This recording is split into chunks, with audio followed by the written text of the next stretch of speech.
अस्सलाम वालेकुम बच्चों, उम्मीद है आप सब लोग खैरियत से होंगे। आज हम ये चैप्टर शुरू करने जा रहे हैं। आज इसको हम डिटेल में पढ़ने वाले हैं, एग्जाम के हिसाब से तैयारी करने वाले हैं। चाहे आप ये कभी भी देख रहे हो साल में, चाहे पेपर में आपके पास 10 महीने बचे हों या फिर 10 दिन बचे हुए हैं, हम आपको ऐसे तैयारी कराने वाले हैं कि आपके है ना फेडरल बोर्ड में 90% से ज्यादा मार्क्स आए। हम आपको इंपॉर्टेंट चीजें एग्जाम्स में क्या क्या एग्जामिनर को चाहिए होता है, ये हमारा पहला लेक्चर नहीं है। तो अगर आपको कुछ चीज समझ ना आए, कंफ्यूजन हो, तो वो इसलिए क्योंकि आपने पहला लेक्चर नहीं देखा हुआ। तो भाई पहला वाला लेक्चर देख लो और ऑर्डर में चलो, बगैर शुरू के कॉन्सेप्ट्स को पढ़े हुए ये आपको कंफ्यूजन, ये पहला लेक्चर नहीं है। अगर आपको पहला लेक्चर देखना है और बाकी सारे चैप्टर्स के भी और इन सारे सब्जेक्ट्स के भी, तो भाई आप जाओ हमारे कमेंट सेक्शन में, यहाँ पे डाली हुई है 4 लिंक।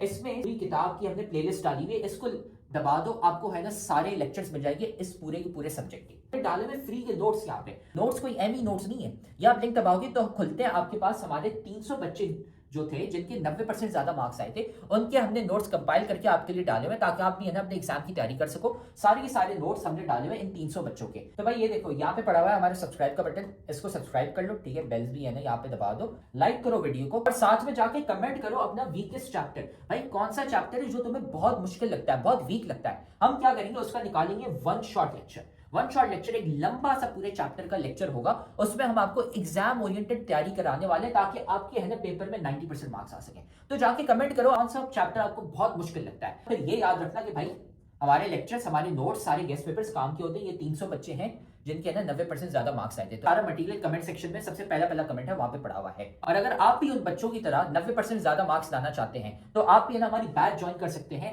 जिसमें हम आपको A to Z सारी तैयारी कराते हैं सारे सब्जेक्ट्स की, है ना। हमारी स्पेशल बैच नंबर 1 है, तो हमें इस व्हाट्सएप नंबर पर मैसेज कर लो। ये सारी चीजें हम आपको देते हैं और एग्जाम के हिसाब से तैयारी कराते हैं। अगर आप भी है ना 90% ज्यादा मार्क्स लाना चाहते हैं, अपने माँ बाप का नाम रोशन करना चाहते हैं। तो अब हम ये लेक्चर शुरू करते हैं। इस टॉपिक को आज डिटेल में हम पढ़ने वाले हैं। मजे से आपको कॉन्सेप्ट क्लियर हो गए होंगे।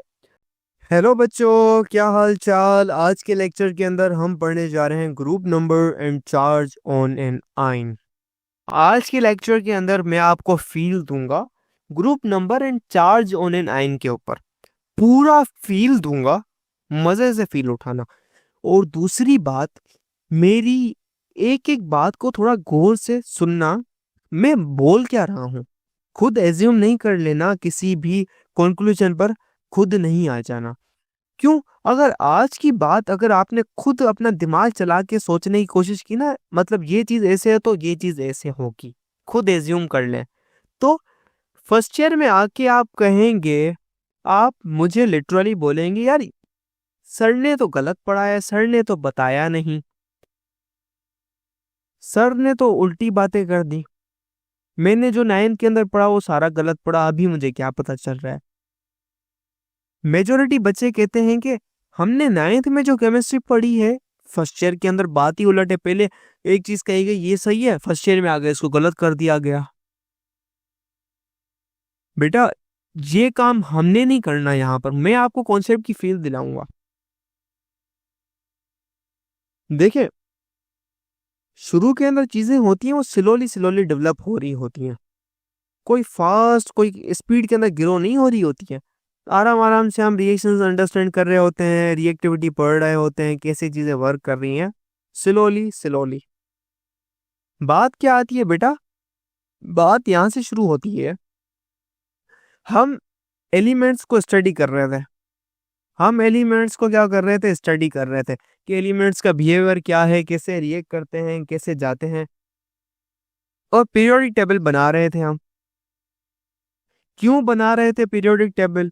इतने सारे एलिमेंट्स थे, सबकी प्रॉपर्टीज याद करना पॉसिबल नहीं है, मैंने आपको बताया, तो बना लें। तो पीरियोडिक टेबल का जो मैंने जो आपको बात कही थी, इससे हमें यह पता चल सकता है कौन सा एलिमेंट कैसे रिएक्ट करेगा, कितने इलेक्ट्रॉन देगा। मैंने आपको कहा कि कितने इलेक्ट्रॉन देगा, ये भी बताएगा हमें ये मॉडर्न पीरियोडिक टेबल, देगा या लेगा, सब कुछ बताएगा हमें। कैसे बताएगा?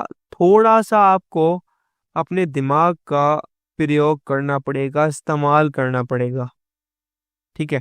ये आपको हर चीज के बारे में बताएगा। तो अब ये हमें कैसे पता चलेगा? द क्वेश्चन इज दैट कैसे। इस कैसे का जवाब ही आपको आज की वीडियो में मिलेगा। सो बेसिकली एक बात बताऊं, हर बंदा अपनी ज़िंदगी में स्टेबल होना चाहता है। हर बंदा अपनी ज़िंदगी में स्टेबल होना चाहता है। वो चाहता है अपना एक होम बनाए, ठीक है,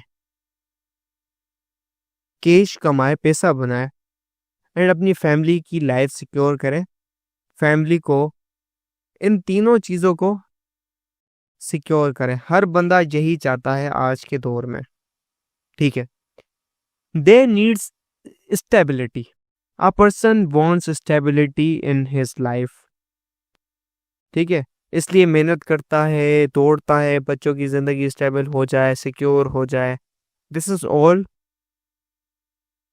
ही वांट्स।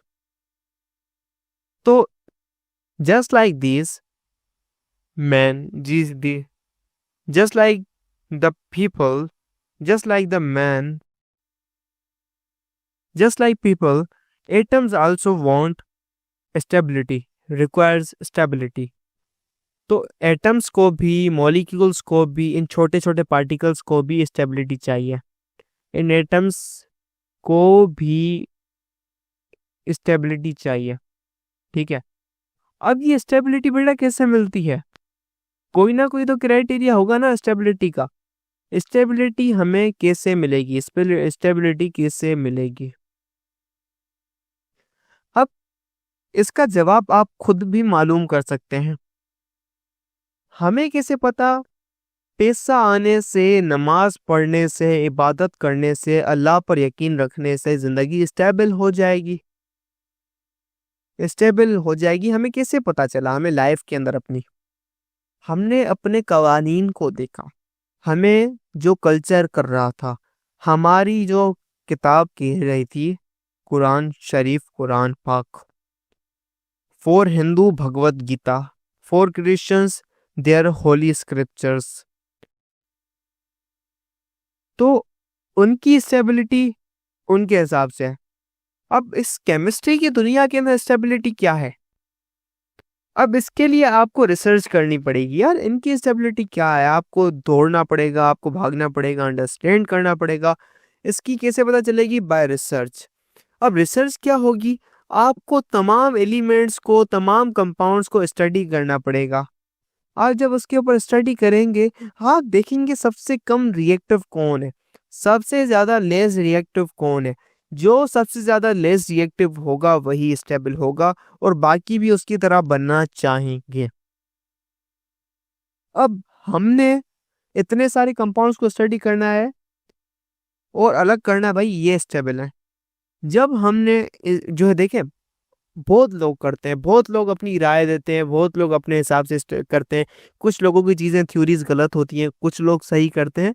उस वक्त के अंदर ये पता चला कि जो एक ग्रुप है, 18वां एक ग्रुप, 18 एक ग्रुप, जिसको हम एटे ग्रुप भी कहते हैं, 18th ग्रुप है जिसको हम एटे ग्रुप भी कहते हैं, नोबल गैसेस का, एनजी का, नोबल गैसेस को, ये जो गैसेस है noble gases, helium, krypton, argon, neon, ये आखिरी वाला जो ग्रुप है, ये बहुत ज्यादा स्टेबल है। ये लेस रिएक्टिव है, बहुत ही ज्यादा लेस रिएक्टिव है। Less reactive, it directly means more stable. Less reactive यानी मोर स्टेबल। ये मोर स्टेबल है, मतलब बाकी चीजें भी इसकी तरह बनना चाहेंगी, इसकी तरह लेवल पर पहुंचना चाहेंगी। अब वो लेवल क्या होगा? वो होगा इलेक्ट्रॉनिक कन्फिगरेशन का लेवल। भाई इलेक्ट्रॉनिक कन्फिगरेशन कैसे होगी? इलेक्ट्रॉन्स उस आखिरी जो अरेंजमेंट होगी वैलेंस शेल की, इसके जैसी होगी, वही स्टेबिलिटी पहुंचाएगा। इन तमाम के अंदर एक चीज कॉमन है, इनके आखिरी वैलेंस शेल के अंदर 8 इलेक्ट्रॉन पाए जाते हैं, और शुरू वाले हीलियम का जो एक एक्सेप्शनल केस है जिसके अंदर 2 इलेक्ट्रॉन पाए जाते हैं। मतलब जो आखिरी शेल होता है, जो लास्ट शेल होता है, इन सब के अंदर लास्ट शेल फुल होता है, कंप्लीट होता है। Last shell complete, full complete होता है। इसका मतलब ये हुआ कि बाकी जो एलिमेंट्स हैं, बाकी जितने भी एलिमेंट्स हैं, वो अपने, बाकी जो एलिमेंट्स हैं वो अपने लास्ट शेल को कंप्लीट करने की कोशिश करेंगे, वो अपना लास्ट शेल कंप्लीट करेंगे। लास्ट शेल को हम केमिस्ट्री की जबान में कहते हैं वैलेंस शेल पूरा करेंगे, तभी जाके स्टेबल होंगे। अगर इस वाली स्टेबिलिटी की डेफिनेशन अगर सही है, देखें उस टाइम पे स्टेबिलिटी को इस तरीके से डिफाइन किया जाता था। अगेन कह रहा हूं, मेरी बातों मेरे अल्फाजों के ऊपर गौर करें। एलिमेंट्स वो अपना वैलेंस शेल पूरा करेंगे, देन वो स्टेबल होंगे। तो इस हिसाब से हमें पता चला कि जो सोडियम है, सोडियम के Na के आखिरी शेल के अंदर एक इलेक्ट्रॉन पाया जाता है और उससे अगले वाले के अंदर 8 इलेक्ट्रॉन, 8 के 8 पूरे होते हैं। मतलब ये जो सोडियम है ये अपना एक इलेक्ट्रॉन बाहर फेंक देगा, इलेक्ट्रॉन को लूज करेगा, फिर ही स्टेबल होगा। और यही हमने सोडियम को Na को करते देखा है। Na सिर्फ अपना एक ही इलेक्ट्रॉन देता है। मतलब हमने जितने भी तकरीबन रिएक्शन उस टाइम पे स्टडी किया, हमें पता चला तकरीबन 95 ऑफ टाइम्स कि उन्होंने अपना आखिरी शेल, वैलेंस शेल पूरा करने की कोशिश की है, तभी जाके वो स्टेबल हुए हैं। तो एलिमेंट्स अपने नियर बाय नोबल गैसेस की इलेक्ट्रॉनिक कॉन्फ़िगरेशन अचीव करना चाहते हैं। तो इससे हमें पता चलता है कि भाई शेल भाई पूरा करना है। अब पहला ग्रुप है, पहले ग्रुप के अंदर तमाम के आखिरी शेल के अंदर एक इलेक्ट्रॉन पाया जाता है, ठीक है। पहले ग्रुप के अंदर आप पहले पीरियड को छोड़ दें, पहला पीरियड थोड़ा स्पेशल है, आप सेकंड से स्टार्ट करें जहां पे जो है सेकंड शेल स्टार्ट हो जाता है। अब सबको 8-8 इलेक्ट्रॉन पूरे करने हैं। ये क्या करेंगे, तमाम के तमाम एलिमेंट्स एक इलेक्ट्रॉन को लूज करेंगे। मतलब पहला जो ग्रुप है वो एक इलेक्ट्रॉन लूज करेगा हमेशा।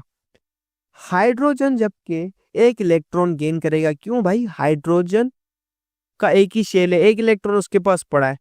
अब एक इलेक्ट्रॉन भाई देना पागल है क्या, उसको नियर बाय नोबल गैस की कॉन्फ़िगरेशन चाहिए। नियर बाय नोबल गैस कौन सी है इसके पास, हीलियम। हीलियम है भाई, पीरियोडिक टेबल में तो दूर है लेकिन नियर बाय इसके करीब वही है। इसका एटॉमिक नंबर 1 है, इसका 2 है। हीलियम की क्या है भाई, 1s2 है, इसकी 1s1 1s1 है। ये एक इलेक्ट्रॉन इसको मिल जाएगा, ये स्टेबिलिटी की तरफ चला जाएगा। तो हाइड्रोजन सिर्फ लेता है इलेक्ट्रॉन, जबकि बाकी इस ग्रुप के एलिमेंट्स देते हैं। इसकी वजह से हाइड्रोजन को कहीं पर बीच में पीरियोडिक टेबल में डाला जाता है, कहीं पे आखिर में डाला जाता है, लेकिन फाइनली अभी तो पहले के अंदर डाला जाता है। हाइड्रोजन का बहुत लंबा किस्सा है, लंबी कहानी है हाइड्रोजन की। अब दूसरे पीरियड के अंदर 2 इलेक्ट्रॉन पाए जाते हैं आखिरी वैलेंस शेल के अंदर, सॉरी दूसरे ग्रुप के अंदर, 2A ग्रुप के अंदर। भाई I am really really sorry, I really apologise. अब 2 इलेक्ट्रॉन देना आसान है भाई, 2 इलेक्ट्रॉन है आखिरी शेल के अंदर, इसके पास 2 चांसेस है, या तो अपने ये 2 इलेक्ट्रॉन दे दे, या ये जो आखिरी 6 इलेक्ट्रॉन ले ले। या तो 6 इलेक्ट्रॉन ले ले जिससे उसके 8 इलेक्ट्रॉन पूरे हो जाए, या 2 इलेक्ट्रॉन दे दे। 2 इलेक्ट्रॉन को देना आसान है, 6 के लिए ढूंढना पड़ेगा 6 इलेक्ट्रॉन कौन देंगे, 2 तो ये खुद ही दे सकता है। तो ये 2 आसानी से दे देगा, ये 2 इलेक्ट्रॉन दे देगा और शांति से जिएगा जिंदगी। मतलब सेकेंड ए वाले 2 इलेक्ट्रॉन देते हैं, थर्ड ए वाले क्या करेंगे भाई, थर्ड ए वाले या तो 5 देंगे, या क्या सॉरी, या तो थर्ड ए वाले क्या करेंगे। भाई ये लेक्चर तो तुम बहुत मजे से देख रहे हो, लेकिन तुम्हें पता है कि लेक्चर देखने से खाली 90% मार्क्स नहीं आ जाते। असल में भाई मार्क्स कैसे आते हैं, तो भाई ये लेक्चर देखने के बाद आपने नोट्स खुद के बनाने होते हैं और फिर साथ में आपने प्रैक्टिस भी करने होते हैं सवाल। भाई ये हमारा फेवरेट कोट है, 90% marks don't come from just hard work, they come from consistency, smart strategy and proper revision. भाई स्मार्ट तरीके से पढ़ो, स्मार्ट तरीका ये हमने आपको बताया हुआ है, तो साथ में हम आपको तरीका भी नहीं बता रहे, साथ में हम आपको दे रहे हैं भाई नोट्स। जाओ कमेंट सेक्शन में, नोट्स में से आपको मिल जाएंगे भाई उन बच्चों के नोट्स। 300 बच्चे थे जिनके 90% ज्यादा मार्क्स आए थे, उनके नोट्स वहां पे पड़े हुए, लेकिन साथ में उधर नीचे हमने आपको सवाल भी दिए हुए प्रैक्टिस के लिए। ये यहाँ पे पूरी गूगल शीट पड़ी हुई है भाई, यहाँ से जाके सवाल प्रैक्टिस करो। खाली ऐसा कुछ नहीं होता कि हाँ हम लेक्चर देखेंगे हमारे मार्क्स आ जाएंगे, नहीं भाई, नोट्स पढ़ने होते हैं और साथ में इनकी प्रैक्टिस भी करनी होती है सवालों की। अब स्टूडेंट थर्ड ए ग्रुप वाले क्या करेंगे, या तो थर्ड ए वाले 5 इलेक्ट्रॉन्स लेंगे 8 को पूरे करने के लिए। क्यों? क्योंकि इनके पास आखिरी शेल के अंदर 3 इलेक्ट्रॉन पाए जाते हैं, या 3 इलेक्ट्रॉन दे देंगे तो ये अपने 3 इलेक्ट्रॉन दे देते हैं इजीली। तो इसके पास इलेक्ट्रॉन जो भी चीज देती है ना उसके ऊपर पॉजिटिव चार्ज आता है, +3। भाई जितने इलेक्ट्रॉन देगा उतने नंबर ऑफ प्रोटॉन के जो है ना चार्ज आते हैं उसके ऊपर। 1 इलेक्ट्रॉन दिया +1, 2 दिए +2, 3 दिए +3, लेगा तो नेगेटिव चार्ज आएगा। तो फर्स्ट ग्रुप वाले के ऊपर जो चार्ज आता है वो आता है पॉजिटिव का 1, +2, +3। फोर्थ वाले क्या कर सकते हैं? फोर्थ वाले या तो, अब बेटा आप बात आ जाती है 4A ग्रुप पर। 4A ग्रुप वाले क्या करते हैं? वो या तो 4 इलेक्ट्रॉन देंगे या 4 इलेक्ट्रॉन लेंगे। इनके लिए दोनों बातें बराबर हैं। तो ये 4 देते भी हैं लेते भी हैं। तो उसके ऊपर जो चार्ज आती है वो आती है +4 -4 भी, दोनों आती है। 5A वाले, भाई 5A वाले की आखिरी शेल के अंदर कितने इलेक्ट्रॉन्स होते हैं भाई? देख लो आप। अब या तो ये 5 को लूज करेगा या 3 को गेन करेगा। क्या आसान है भाई, 5 को देना मुश्किल है, बड़ी एनर्जी डिमांड है। 5 को निकाले घर से, इससे अच्छा है 3 ले ले। तो इसकी वजह से इसके ऊपर चार्ज आता है, मतलब ये 3 इलेक्ट्रॉन को लेता है। -3 आएगा चार्ज इसके ऊपर, इसको 3 नेगेटिव कहा जाता है। ठीक है, -4 नहीं, 4 नेगेटिव। ये कौन से 5 ग्रुप वाले? तमाम के तमाम एलिमेंट्स। 6 वाले, या तो 6 वाले बेटा क्या करेंगे? 6 वाले 6 को लूज करेंगे या 2 को लेंगे। 2 को लेना आसान है, मतलब ये सारे के सारे 2 इलेक्ट्रॉन्स को ले लेंगे। जब 2 इलेक्ट्रॉन्स इनके घर पे आएंगे तो -2 चार्ज बनेगा। ठीक है, 2- चार्ज इन सब के ऊपर आएगा। 7A ग्रुप वाले की कहानी अलग है भाई। या तो वो 7 इलेक्ट्रॉन डोनेट करते हैं। भाई 7 इलेक्ट्रॉन देना मुश्किल क्या, नामुमकिन है भाई। बहुत एनर्जी चाहिए, बहुत हद से ज्यादा चाहिए। या वो 1 इलेक्ट्रॉन ले ले। 1 इलेक्ट्रॉन लेना सुकून से मिल जाएगा यार, यहाँ पे 7 इलेक्ट्रॉन पड़े, 1 इलेक्ट्रॉन दादागिरी से, सिफारिश से निकलवा देगा कहीं से। तो इसके ऊपर 1 नेगेटिव आता है। 8A ग्रुप वाले शरीफ बाप की शरीफ औलाद, इनके पास अल्लाह के करम से खानदानी मिल्कियत पड़ी है। 8 इलेक्ट्रॉन इनके पास है। कितने चाहिए? 0 चाहिए इनको। तो इनके ऊपर चार्ज 0 आता है। ये जैसे हैं वैसे ही रहते हैं, कोई चार्ज नहीं है। तो ये आपको पता चल गया भाई कितने इलेक्ट्रॉन दे सकता है कोई, कितने ले सकता है, कौन सा कितने एनायन की फॉर्मेशन कर सकता है। आपको पता चल सकता है NaCl बना सकता है, Mg2Cl बनेगा, क्योंकि इसको MgCl2 बनेगा। इसके बाद 2 इलेक्ट्रॉन है, यहाँ पे 2 लेने वाले चाहिए। सब कुछ पता चल सकता है आपको सिर्फ, और इस सारे आपको एक का पता चल गया ना, ग्रुप की वजह से सारों का पता चल गया। पहले ग्रुप के सोडियम पोटेशियम सब ये करेंगे, KCl फॉर्म करेंगे।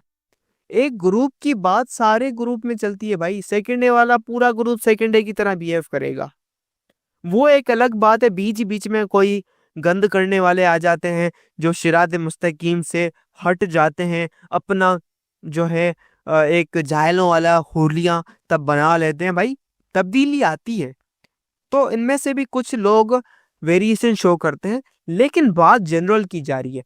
आपकी 9th क्लास के अंदर जो बात की जा रही है वो जनरल बात की जा रही है, कोई एक्सेप्शन इतना नहीं बात की जा रही। जब फर्स्ट ईयर के अंदर आएंगे एक्सेप्शन को डील किया जाएगा। क्यों? क्योंकि ये बात तब तक की जा रही है जब तक हमें पता है कि नोबल गैसेस ही स्टेबल है। लेकिन जब ये बात तय की गई, इसके बाद हमें कुछ अरसों के बाद पता चला यार एक नोबल गैस है ग्रुप 18A के अंदर क्रिप्टॉन, हमें इसके कंपाउंड्स मिले क्रिप्टॉन्स के। यार क्रिप्टॉन भी रिएक्टिव है बहुत ज्यादा, मतलब नोबल गैसेस भी रिएक्टिव है अच्छी खासी।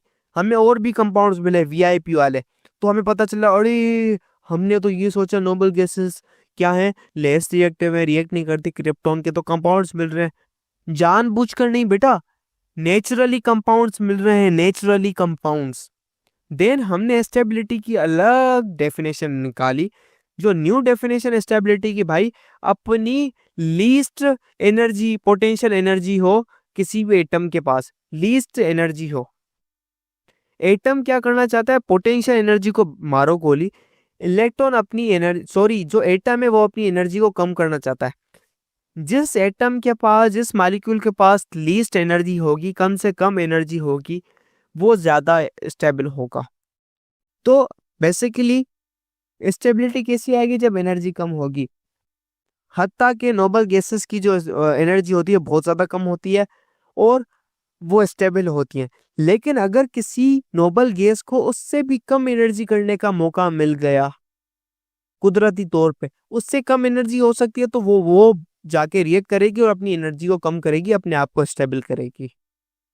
ठीक है, तो भाई एनर्जी की बात है, लेकिन generally noble gases are stable. लेकिन बाद में जब पता चला ना कि भाई क्रिप्टॉन के कंपाउंड मिले, अब तक नहीं पता चला, 4 साल 5 साल 8 साल के बाद पता चला।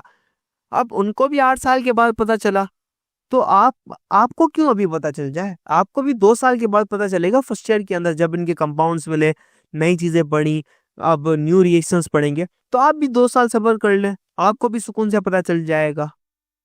समझ रहे हैं बात। अब जब फर्स्ट ईयर के अंदर आएंगे, आप कहेंगे सर करतार ने बात सही कही थी, ये तो मतलब हमें लगा ये तो नोबल गैसेस भी रिएक्ट कर रही हैं, इनका ऑक्टेट पूरा है फिर भी रिएक्ट कर रही हैं, वो चीजें जो स्टेबल है वो भी रिएक्ट कर रही हैं, पता नहीं क्यों। नोबल गैसेस तो रिएक्ट ही नहीं करती भाई, रिएक्ट करती है, लेस रिएक्टिव है, बात समझे मेरी।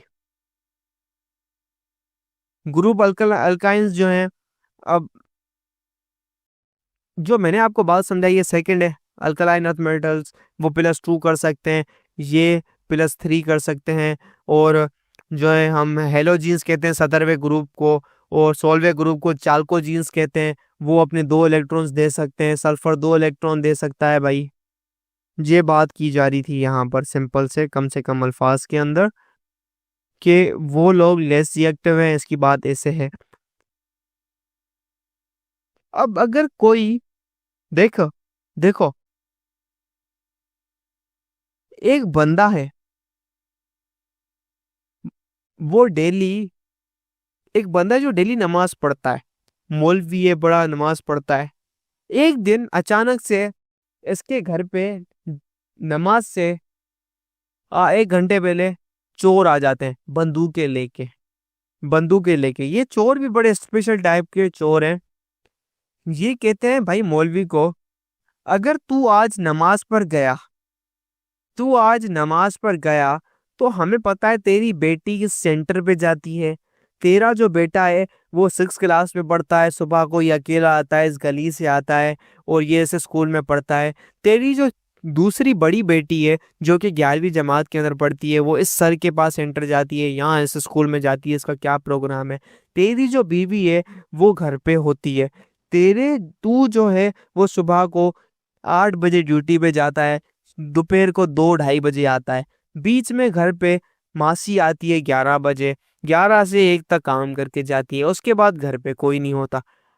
अगर आज तू नमाज पे चला गया, फिर इंशाल्लाह तुझे ना तेरी बीवी मिलेगी ना तेरे बच्चे मिलेंगे, मुझे सब पता है, तेरे बच्चों को उड़ा दूंगा। और अगर तू पुलिस के पास भी गया ना, पुलिस मेरी मिली हुई है, क्योंकि ये जो मैं आपको किस्सा सुना रहा हूँ ना, ये पाकिस्तान का किस्सा है।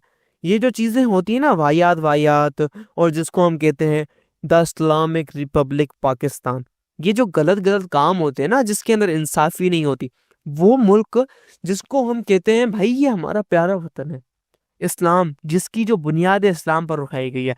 कायदे आजम मोहम्मद अली जिन्ना ने इसको आज़ाद करवाया on the basis of Islam, कि हमारा मुल्क इस्लाम के ऊपर चलेगा।